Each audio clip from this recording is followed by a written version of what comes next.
Hey and welcome. Today we will solve unique number of occurrences interview question. Let's get into it. Here is the first example. We have an array like this one, and within this array we have 3 times of 1 occurrences, 2 times of number 2 occurrences, and 1 time for number 3. And as you can see, all occurrences of digits are unique, so we return true for it. Second example here, we have 1 occurrence of number 1 and again 1 occurrence for number 2. And this is the point. We can't have 2 digits having same occurrences, and therefore we return false for it. And last example, if we follow the pattern, we will see that we might return true for this. Let's see how we are going to solve this problem. For this problem, we are going to use 2 very handy data structures, and I have a complete video for both of them that you can check it out. But the general idea is, first, we need to identify the number of occurrences for each number, and that is where our Hashmap comes into play. Because we can directly create a key for each number and keep track of their occurrences. But other than that, if our Hashmap is ready, what's going to left is the Hashset part. But now there's an obvious relation between unique items in given array and the occurrences that we got from our Hashmap for each digit, because now in one hand, if we try to find how many unique values we have within this given array and compare it with occurrences of respective digits, they might have same size. Because remember, if they have the same size, that would mean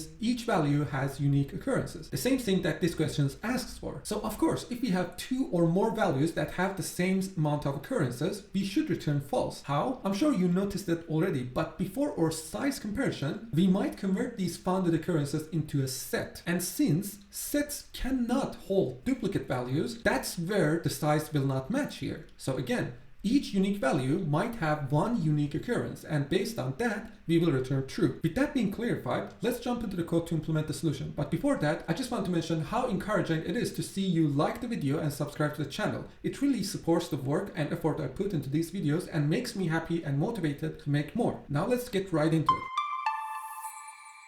Here we are in Leetcode. First, we need to create our Hashmap. Then, we need an iteration over a given array of nums. I'll use for of iterator in JavaScript. Now, within this loop, we will set the occurrences. If we find an occurrence, we will increment it within our Hashmap. Otherwise, we will put 1 for that number initially.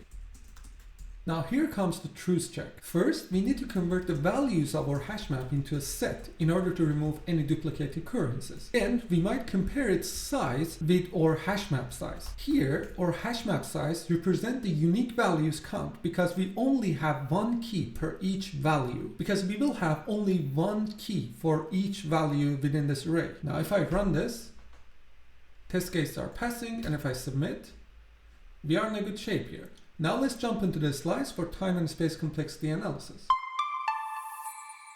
So the time complexity will be O of n because we iterate through the given array once, and the space complexity will be O of n as well. But keep in mind that we are creating 1 map and 1 set, so it will be O of 2n at the worst case, but it's still considered as O of n. So that was it for this video. Thanks for watching, and please leave a like, comment, and subscribe to the channel. I will put a few more links about different playlists in the description for you to check it out. And finally, hope you enjoyed this video and stay tuned for the next one.